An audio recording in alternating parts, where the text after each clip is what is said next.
राधा रानी की जय। गोपाल कृष्ण भगवान की जय। హరి గోవింద.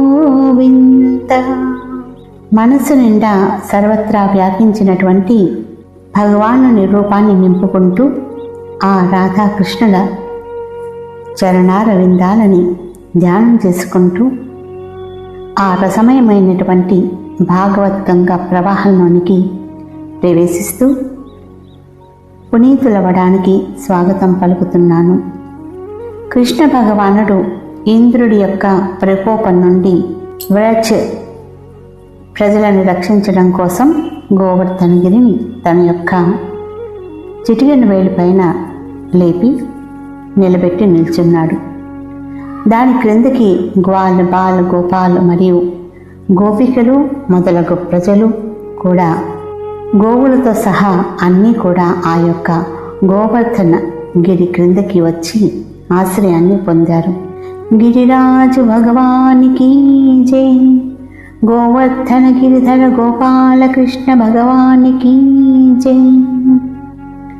ఆ విధంగా భగవాన్ శ్రీకృష్ణుడు తన యొక్క చిటికెన వేలు పైన గోవర్ధన గిరిని ఉంచుకొని నిలబడి ఆ ప్రజలని రక్షించాడు. ఇక్కడ చూడండి ప్రేమ ఎటువంటిదో. కేవలం 7 సంవత్సరాల వయస్సు గల బాలుడు కన్నయ్య గోవర్ధనగిరిని తన యొక్క చిటికెన వేలు పైన నిలిపి నిల్చున్నాడు.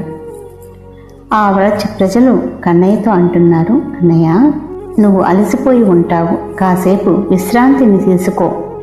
నువ్వు విశ్రాంతి తీసుకున్నంతసేపు మేము మా యొక్క చేతి కర్రలపై గిరిని నిలబెట్టి ఉంచుతాము. అరే యశోదామాత, కన్నయ్యకి కాస్త పాలు వెన్న తినిపించు. కన్నయ్య అలసిపోయాడు, కాసేపు నీ ఒడిలో నిద్ర కూర్చు, అలసట తీర్చు అంటూ ఈ విధంగా యశోదామాతతో అంటున్నారు.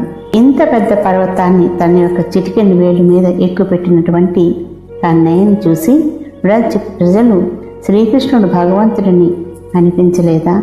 అనిపించింది. కానీ వాళ్ళు కన్నయ్యని భగవంతునిలాగా చూడాలని కోరుకోవటం లేదు. ఎందుకంటే ఎప్పుడైతే కృష్ణయ్యని భగవంతునిగా చూస్తారో తమ సొంత వాణిగా భావించేటటువంటి ఏదైతే భావన ఉందో అది దూరమైపోతుంది. వాళ్ళు ఆ విధంగా కన్నయ్య వాళ్ళ సొంతం అనిపించుకునేటటువంటి భావన నుండి దూరం అవ్వాలనుకోవటం లేదు. పైనుంచి వాళ్ళు అంటున్నారు, నువ్వు విశ్రాంతి తీసుకో, నువ్వు విశ్రాంతి తీసుకున్నంతసేపు మేము ఈ గిరిరాజుని మా యొక్క చేతి కర్రలపైన నిలబెట్టి ఉంచుతాము అని అంటున్నారు. కన్నయ్య నవ్వుకుంటూ, అరే ఎంత అమాయకులు, ఎంత అమాయకులు మీరు, నేను లేకుండా మీరు ఈ పర్వతాన్ని ఎత్తగలరని అనుకుంటున్నారా అని అడుగుతాడు. అప్పుడు వ్రజ్ గోపాలుడు అంటారు, ఎందుకు ఎత్తలేము, నువ్వు కేవలం నీ చిటికెన వేలు మీదనే ఇంత పెద్ద పర్వతాన్ని ఎత్తగలిగినప్పుడు మేము ఇంతమంది ఉన్నాము, ఈ గిరిరాజుని మా యొక్క చేతి కర్రల పైన నిలబెట్టలేమా? కృష్ణ భగవానుడి నోటి వెంట తను భగవంతుడు అనేటటువంటి మాట పొరపాటున బయటికి వచ్చింది. 2-3 గోపాలుడు తోసుకుంటూ ముందుకు వచ్చి, హా ఏమంటున్నావు కన్హా, చెప్పు, మళ్ళా ఒకసారి చెప్పు, ఎవరు నువ్వు అంటున్నావు అంటారు. అప్పుడు కన్నయ్య అంటాడు, అవును నేను భగవంతుడిని అని అంటాడు. గ్వాల్, బాల్ నవ్వుకుంటూ అంటారు, ఎప్పుడైనా నువ్వు నీ ముఖారవిందాన్ని అద్దంలో చూసుకున్నావా? భగవంతుడిని అనిపించుకునేటటువంటి ఏం పనులు చేశావు నువ్వు? అల్లడి చిల్లడి పనులు, దొంగతనం చేయటం, ఇవన్నీ భగవంతుడు చేసేటటువంటి పనులా? అప్పుడు భగవానుడు అంటాడు, ఆహా, అయితే మీరు నా అల్లడి చిల్లడి పనులు, దొంగతనం మాత్రమే చూశారా? నేను 6 రోజులు బాలుడుగా ఉన్నప్పుడు పూతన అనేటటువంటి రాక్షసిని చంపాను. 6 రోజుల పిల్లవాడు ఎక్కడైనా అంత పెద్ద రాక్షసిని చంపగలుగుతాడా అంటాడు. అప్పుడు ఒక గోపాలుడు ముందుకొచ్చి, చాలే, నువ్వు ఎక్కడ చంపావు పూతనని, నువ్వు ఊరికి కింద పడేశావు, నేను కదా వచ్చి నా లాఠీతో 2 దెబ్బలేస్తే అప్పుడు చచ్చింది ఆ రాక్షసి అంటాడు. ఆహాహా, నేను చంపేశానని చెప్పి గొప్పగా చెప్పుకుంటున్నావు, భగవంతుణ్ణి నేను అని నిరూపించుకోవడానికి ప్రయత్నిస్తున్నావు, చాలే అన్నాడు గోపాలుడు. అప్పుడు కన్నయ్య అనుకుంటాడు, నేను నా గొంతు చెంచుకుని ఎంత చెప్పినప్పటికీ కూడా ఈ వ్రజవాసీయులు నన్ను భగవంతునిగా ఒప్పుకోరు అనుకుంటాడు. భగవంతునిగా భావించే కంటే ఈ అనుబంధమే బాగుంది, ఇలానే ఉండని అనుకున్నాడు కన్నయ్య.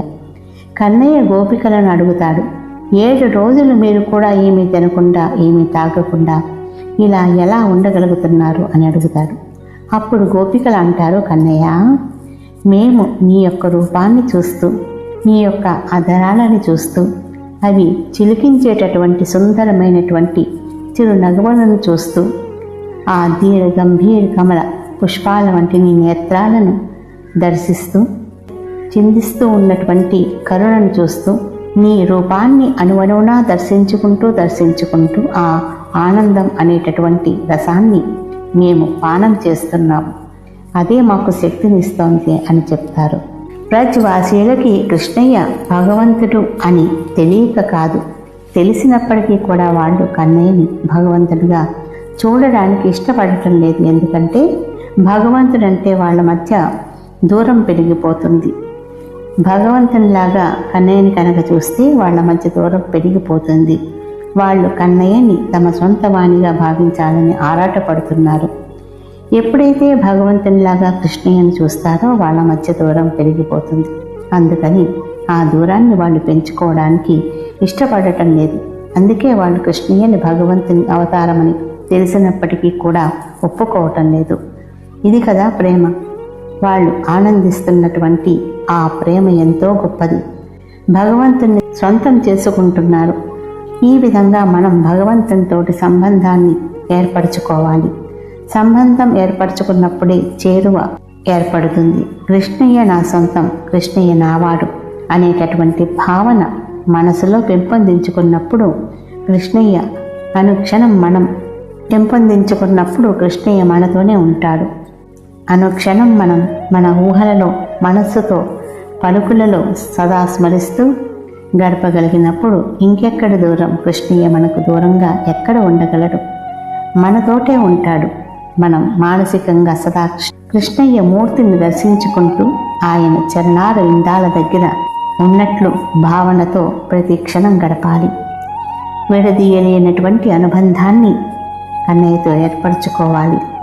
కన్నయ్య మనతోనే ఉంటాడు, ఎప్పుడూ విడువడు.